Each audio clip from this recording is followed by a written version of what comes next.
Hello সবাইকে, আশা করি সবাই ভালো আছো।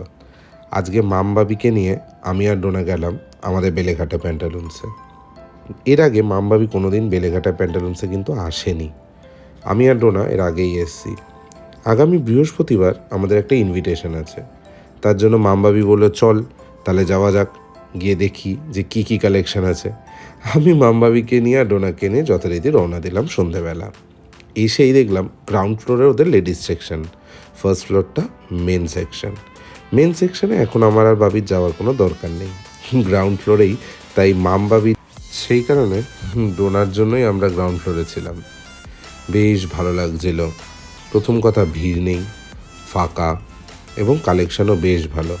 ডোনাকে বললাম যে ভালো মতন আগে চারদিকটা দেখ, বিভিন্ন রকম জিনিসপত্র রয়েছে, তো পরে যেন মনে না আসে যে আরেকটু অন্যরকম দেখলে ভালো হতো। এখানে বেশ মেন কালেকশন দেখলাম টাইটান ওয়াচেসে। আমার আবার ঘড়ির প্রতি আলাদা দুর্বলতা আছে জানো তো। যাই হোক, মামবাবিকে দেখলাম অনেকটা কনফিউজড হয়ে গেছে, ডোনাকে খুঁজছিল। ডোনা ততক্ষণে এসে হাজির, সঙ্গে হাজির প্যান্টালুন্সের এক কর্মরত দাদা। দাদা প্রথম থেকে আমাদেরকে বেশ গাইড করছিলেন, এবং শেষ পর্যন্ত কিন্তু উনি অনেকটা গাইড করেছেন। মাম আর ডোনা দুজনে মিলে ড্রেস দেখছিল। ডোনা একটু কনফিউজড, ড্রেস নেবে কি নেবে না, কারণ ওর ড্রেস ভালো লাগে, তবে এই জায়গায় ড্রেস পরে ওর যাওয়ার খুব একটা বিশেষ ইচ্ছে আমি দেখলাম না। সেই কারণে কিছুটা এথনিক ওয়ারেও ঘোরাঘুরি করছিল। আমি বললাম যে আগে চারদিকটা ভালো মতন দেখ, যা যা কালেকশান আছে যেরম যেরম আছে, তারপরে ট্রায়াল দে কয়েকটা, তারপর ডিসাইড কর কোনটা নিবি। যথারীতি আমিও ঘুরে ঘুরেই দেখছিলাম সব কটা। আমার চোখে সবই ভালো লাগছে। আমাদের আর শপিং সম্পর্কে ছেলেদের তো বিশেষ ধারণা বলে কিছু নেই, তবে এই ক্ষেত্রে একটা ব্যতিক্রম দেখলাম। বাবি কিন্তু ডোনাকে নিয়ে বেশ ঘুরে ঘুরে দেখছে জামাকাপড়। প্রথম থেকেই বাবির এই গুণটা আছে, বেশ হাতে সময় নিয়ে শপিং করে। আমার হাতে সময় থাকলেও এত ধৈর্য নেই। যাই হোক না কেন, আমি বিভিন্ন রকম জিনিসপত্র দেখছিলাম, দেখতে দেখতে চারদিকে ঘুরছিলাম।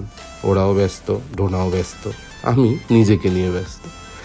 তারপরে ট্রায়াল রুমে ভাবলাম ওকে বলি যে কয়েকটা ড্রেস আগে ট্রায়াল দেয়। প্রথম ড্রেসটাই ও ট্রায়াল দিয়ে বেরিয়ে এলো। কালারটা ভালো লাগছিল, তবে মামবাবি বলল বাকিগুলোও দেখ। আমি এর মাঝখানে একটু কেত মারছিলাম, কি করব, অপেক্ষা তো আমাকে করতে হবে। ড্রেস তো সব সিলেক্ট করে দিয়ে দিয়েছি।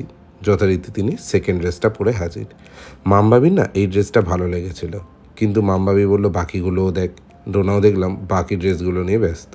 তার মাঝখানে আমি আবার মিরর দেখে চলে এসেছি এইরকম করতে। যাই হোক না কেন, মামবাবি বকা দিল, আমি ডোনার জন্য অপেক্ষা করছিলাম। এবার একটা সাদা ড্রেস তুলেছিলাম, ভয় লাগলো। ডোনা অলরেডি রেগে রয়েছে, এতগুলো ড্রেস ওকে আমি ট্রায়াল করতে দিয়েছি বলে। তার মাঝখানেও একটা করে দেখে পরে বেরোচ্ছিল, আর আমরা দেখছিলাম।